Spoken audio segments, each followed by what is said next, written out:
KRA college of aeronautics में आपका स्वागत है। हमारे पास बहुत ऐसा सवाल निकलता है कि पेरेंट्स जो भी बोलते हैं एरोनॉटिकल पढ़ने के बाद जॉब नहीं लगती है और ऊपर से करोड़ों का खर्चा होता है। ये क्या मुमकिन है या नामुमकिन है? देखो, जिंदगी में जो भी है मुमकिन होता है, हम लोग करना पड़ता है। कुछ भी चीज़ नामुमकिन नहीं हो सकती है। तो ऐसा होता है कि आपने क्या कोर्स सेलेक्ट किया, कौन से कॉलेज में ख़त्म किया, वो जो आपने ख़त्म किया हुआ कॉलेज के पास कौन सा अप्रूवल था और उनके पास कौन सा जहाज था, वो सब आपको सबसे पहले देखना पड़ेगा। अगर उसके बगैर आपने कोई एडमिशन ले लिया, कोई कॉलेजेस में अगर अप्रूवल नहीं है, वरना उनके पास कोई प्रैक्टिकल लैब नहीं है, तो आपको कहीं भी जॉब नहीं लग सकती है। अभी मैंने आपको शॉर्ट एंड स्वीट में इस वीडियो में समझाऊंगा। सबसे पहले एविएशन में होती है 3 department. The number 1 is called flying and number 2 is called maintenance and number 3 is called manufacturing. आपने कहीं अगल बगल घर वालों से सुना होगा, शायद, मैं मतलब कंफर्म नहीं कर सकता हूँ, शायद आपने सुना होगा, जो मेरा बगल वाला घर में कोई बच्चा एरोनॉटिकल खत्म किया, उसको जॉब नहीं लगी है। 100 नहीं 1000% मैंने ये प्रॉमिस कर सकता हूँ कि बी और बीटेक एरोनॉटिकल करने की वजह से जॉब लगना बहुत मुश्किल हो जाती है। क्योंकि बी एरोनॉटिकल ऐसा होता है कि जो भी होता है मैन्युफैक्चरिंग से होता है। फॉर एग्जाम्पल, आप मान लीजिए अगर आपको कोई मकान बनाना है तो आपने बी सिविल इंजीनियर के पास जाएंगे। तो सेम चीज इसी में भी होती है। बी एरोनॉटिकल या बीटेक एरोनॉटिकल स्टूडेंट्स जहाज बनाने वाले जॉब पे जाता है। इंडिया में तो हमको पता ही है, कोई मैन्युफैक्चरिंग फैक्ट्री है ही नहीं, तो बंदे को बाहर जाना पड़ता है। एंड ऑल्सो खाली सारी दुनिया में दो ही मैन्युफैक्चरर है, the one is called Airbus and another one is called Boeing. अगर इन दोनों के पास आपको जॉब पे जाना है ना, तो आपको सबसे ज्यादा खर्च करना पड़ता है। आपको यूएस का पीआर बनना पड़ता है एंड ऑल्सो आपके पास कम से कम 10 से 12 साल लग ही जाएगा। अगर ये बिना इंफॉर्मेशन ये कोर्स अगर आपने ज्वाइन कर लिया कहीं भी यूनिवर्सिटीज में, तो आपको जॉब लगना बहुत मुश्किल हो जाएगी। इससे बेहतरीन है कि मेंटेनेंस प्रोग्राम, जो फ्लाइंग होती है वो तो पायलट प्रोग्राम्स हो गया, एंड मेंटेनेंस में बहुत सारा कोर्सेस है, जैसे एयरक्राफ्ट मेंटेनेंस इंजीनियरिंग और अप्रूव्ड बाय डीजीसीए कोर्सेस भी है। उसके अलावा ईआसा प्रोग्राम बोल सकते हैं, जो सारे इंडिया में ईआसा प्रोग्राम अप्रूव्ड खाली न्यू दिल्ली पे है, तो वो आपको ईआसा प्रोग्राम भी कर सकते हो। एंड ऑल्सो ग्रेजुएशन करना चाह रहे हो, मान लीजिए फॉर एग्जाम्पल आपने हायर क्लास खत्म कर लिए, मतलब जूनियर कॉलेज हो गया आपका। जूनियर कॉलेज खत्म होने के बाद अगर आपको ग्रेजुएशन करनी है तो BSc aircraft maintenance, BSc aviation, BBA airline and airport management programmes, बहुत सारा कोर्सेज है।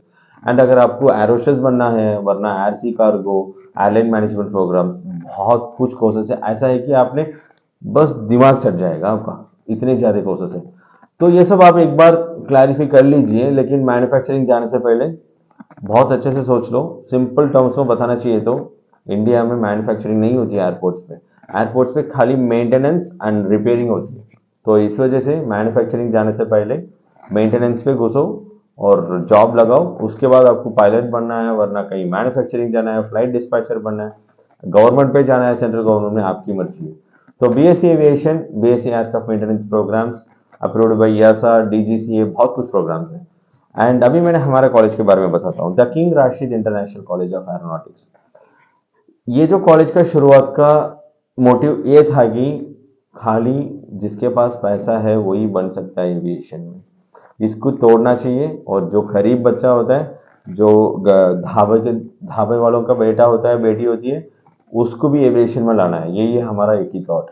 तो इसी वजह से हम लोग शुरू किए इस कॉलेज को। हमारे पास अप्रूवल है अलाहाबाद यूनिवर्सिटी कारेकोडी, which was authorised by NAAC. आपने गूगल सर्च भी कर सकते हो। हमारा अप्रूवल नंबर है 948। और हम लोग एक ही है जो साउथ इंडिया में AME course approved authorized consultant from the Director General of Civil Aviation and also European Aviation Safety Agency। हमारे पास ग्रेजुएशन प्रोग्राम्स आपको मिलेगी, BSc aviation, BSc aeronautical science, BBA airline and airport management programme, BSc aircraft maintenance, and हमारे पास PG course भी आपको मिल ही जाएगा, वो होता है MBA airline and airport management programmes. And इसका अलावा और भी 40+ डिप्लोमा प्रोग्राम्स हमारे पास मिल जाएगा। आपको अभी ये सवाल उठेगा कि हमने क्यों आपके पास एडमिशन लो, हमारे पास इंडिया में इतने सारे कॉलेजेस हैं, आपके कॉलेज में क्या अल्टीमेट है, मतलब आपने क्या है, यूनिक चीज क्या है आपके पास? तो हमारे पास दो चीज है। पैन इंडिया में हम लोग एक ही है जो जहाज में ट्रेनिंग देते हैं ग्रेजुएशन प्रोग्राम स्टूडेंट्स के लिए। हमारे पास कोई इंजीनियरिंग प्रोग्राम है ही नहीं, लेकिन हम लोग जहाज पे ट्रेनिंग देते ग्रेजुएशन प्रोग्राम्स को। अगर मान लीजिए एक बच्चा जहाज में प्रैक्टिकल ट्रेनिंग करके 3 साल के बाद आया है बाहर इंटरव्यू के लिए, कोई बच्चा लैब में पढ़ के बाहर आया, तो दोनों के पास स्किल किसके पास ज्यादा हो सकता है? तो ऑब्वियस यार, जो प्रैक्टिकल किया है जहाज में उसी के पास हो सकता है। तो ये हमारा सबसे पहला प्लस पॉइंट है। एंड सेकेंड चीज हमारी ये होती है कि हमारा कॉलेज एक करोड़ के हिसाब में है, लेकिन हमारे पास कोई banking, finance, visual communication, medical programmes कुछ भी नहीं। हमारे पास सिर्फ सिर्फ सिर्फ जहाज वाला पढ़ाई है, एविएशन प्रोग्राम्स। हम लोग सीना तना की बोल सकते कि monopoly in aviation industry. So let's visit the campus. Google search कीजिए, हमारा जो भी है social media, Twitter, YouTube, Facebook, जो भी है सब में KRA कॉलेज ही है यूजर आईडी। सर्च कीजिए, आपको जो भी जानकारी चाहिए हमारे स्टाफ्स आपके साथ 24/7 अवेलेबल हो सकते हैं। आप ऐसा नहीं कि एडमिशन के लिए कांटेक्ट करना चाहिए, आपको कुछ भी डाउट है you can call us. So contact number आपको नीचे मिल जाएगा, इस नंबर पे आप कॉल कीजिए। And all the very best, join कीजिए, हम लोग आपका कैरियर रेस्पॉन्सिबल ले लेंगे। Thank you, all the very best.